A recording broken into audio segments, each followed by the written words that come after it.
उत्तर प्रदेश के मुख्यमंत्री योगी आदित्यनाथ ने 2026-27 के लिए नई ट्रांसफर नीति का मसौदा तैयार कर लिया है, जिससे जल्द ही कैबिनेट मंजूरी मिल सकती है। इस नीति के तहत एक ही जिले में 3 साल और मंडल में 7 साल से जमे अधिकारियों और कर्मचारियों का तबादला अनिवार्य होगा। सरकार का उद्देश्य प्रशासन को पारदर्शी और प्रभावी बनाना है। समूह क और ख के 20% और ग और घ के 10% तक तबादले होंगे। वहीं दिव्यांग कर्मचारियों और उनके आश्रितों को इस नीति में विशेष राहत और प्राथमिकता देने का प्रावधान रखा गया है।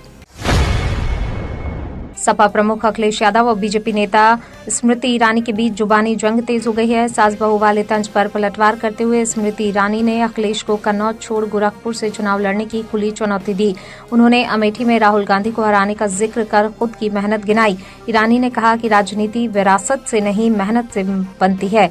वहीं अखिलेश ने शायराना अंदाज में जवाब देकर सियासी तकरार को और गर्मा दिया। दोनों नेताओं के बीच बयानबाजी अब चर्चा का बड़ा विषय बन गई है।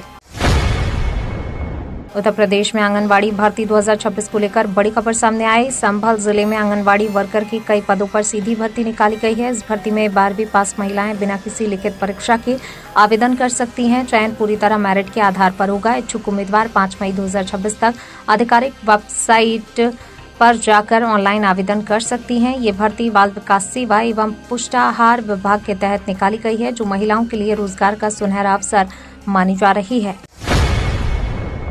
उत्तर प्रदेश के आगरा में आयुष क्षेत्र को बड़ा बढ़ावा मिलने जा रहा है। रुनकता क्षेत्र में प्रदेश का पहला institute of Ayush medical sciences and hospital बनाया जाएगा। करीब 400 बेड वाले इस अस्पताल में आयुर्वेद, होम्योपैथी, यूनानी और योग चिकित्सा की सुविधाएं मिलेंगी।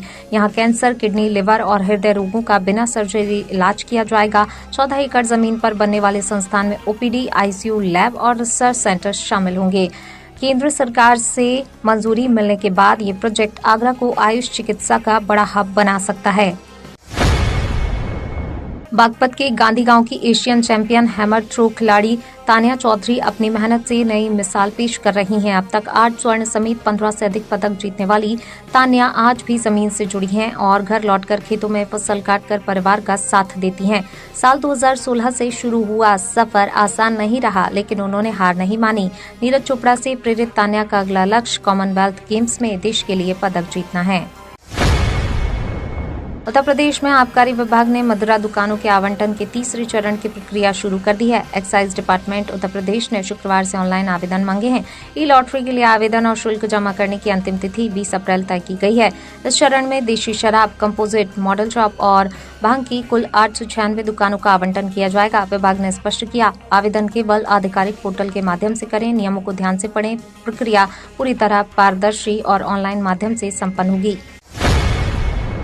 गोरखपुर में गेहूं की खरीद को लेकर किसानों को बड़ी राहत मिली। अब बिना फार्मर आईडी के भी किसानों को क्रय केंद्र से वापस नहीं किया जाएगा, बल्कि मौके पर उनकी आईडी बनाकर खरीद सुनिश्चित की जाएगी। चकबंदी वाले गांवों के किसान भी अब आसानी से एमएसपी पर गेहूं बेच सकेंगे। सरकार ने हर केंद्र पर जनसेवा केंद्र की सुविधा शुरू की है। इस बार गेहूं का समर्थन मूल्य 2585 रुपए प्रति क्विंटल तय है। नए फैसलों से बिचौलियों पर रोक लगेगी और किसानों को उनकी फसल का सही दाम मिलेगा। वेस्ट बंगाल विधानसभा चुनाव में बीजेपी ने पूरी ताकत झोंक दी है। प्रधानमंत्री नरेंद्र मोदी, गृह मंत्री अमित शाह के साथ यूपी के मुख्यमंत्री योगी आदित्यनाथ की भी जबरदस्त डिमांड है। योगी आदित्यनाथ शनिवार को कूच बिहार और जलपाईगुड़ी में जनसभाएं करेंगे और एक रोड शो भी करेंगे। 294 सीटों वाले इस चुनाव में 24 और 29 अप्रैल को मतदान होगा। बीजेपी उत्तर बंगाल में अपनी पकड़ मजबूत करने के लिए लगातार बड़े नेताओं की रैलियां कर रही है, जिससे चुनावी मुकाबला दिलचस्प हो गया है। उत्तर प्रदेश में 3 से 6 साल के बच्चों के लिए नई बाल वाटिका शिक्षा नीति लागू कर दी गई है, जिसे नेशनल एजुकेशन पॉलिसी 2020 के तहत तैयार किया गया है। इस पाठ्यक्रम में पंचकोश सिद्धांत के जरिए बच्चों की शारीरिक, मानसिक, सामाजिक और रचनात्मक विकास पर जोर दिया गया है। SCERT उत्तर प्रदेश ने चहक कदम और कलानकुर जैसी नई किताबें और गतिविधियां तैयार की हैं। इनमें खेल, कहानी, समूह गतिविधियों के माध्यम से सीखने पर फोकस किया गया है, जिससे बच्चों का समग्र विकास सुनिश्चित किया जा सके।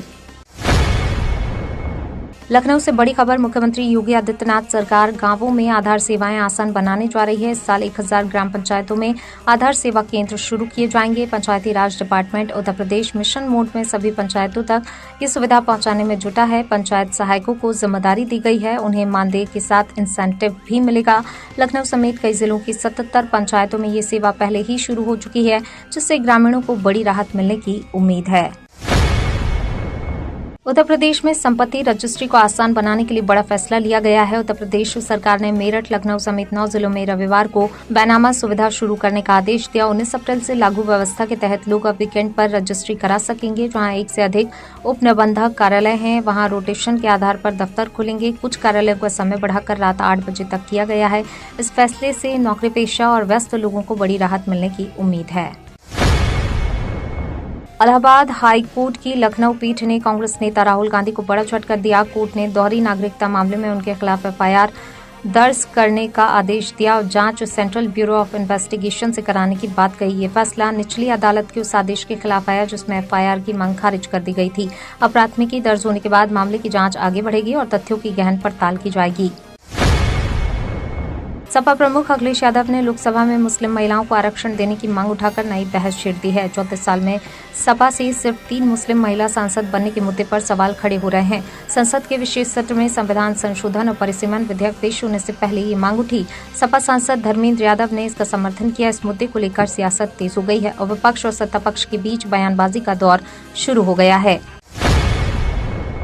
बहराइच में निजी स्कूलों की मनमानी पर जिला प्रशासन सख्त हो गया। अब अभिभावकों को एक ही दुकान से कॉपी किताब या ड्रेस खरीदने के लिए मजबूर करने पर कार्रवाई होगी। पहली बार उल्लंघन पर 1 लाख, दूसरी बार 5 लाख तक जुर्माना और तीसरी बार स्कूल की मान्यता रद्द की जाएगी। प्रशासन ने सभी स्कूलों को साफ निर्देश दिए, अभिभावकों पर किसी तरह का दबाव न बनाएं। इस फैसले से अभिभावकों को राहत मिलने की उम्मीद है और शिक्षा व्यवस्था में पारदर्शिता बढ़ेगी। यूपी के कई जिलों में भीषण गर्मी का कहर देखने को मिल रहा है, लेकिन पश्चिमी यूपी में गर्मी से आंशिक राहत मिल सकती है। आईएमडी ने पश्चिमी यूपी में गरज चमक के साथ हल्की बारिश की संभावना जताई है। पूर्वी हिस्सों में मौसम शुष्क रहेगा, लेकिन गर्मी अधिक रहेगी। वहीं लखनऊ, कानपुर जिले में आंशिक रूप से बादल छाए रहेंगे, हालांकि बारिश की संभावना कम है। वहीं वाराणसी, प्रयागराज, मिर्जापुर में मौसम शुष्क रहेगा, जिससे गर्मी अधिक होगी। तो ये थी आज की 15 फटाफट खबरें। अगर आपको वीडियो पसंद आया तो वीडियो को लाइक, शेयर व कमेंट जरूर करें।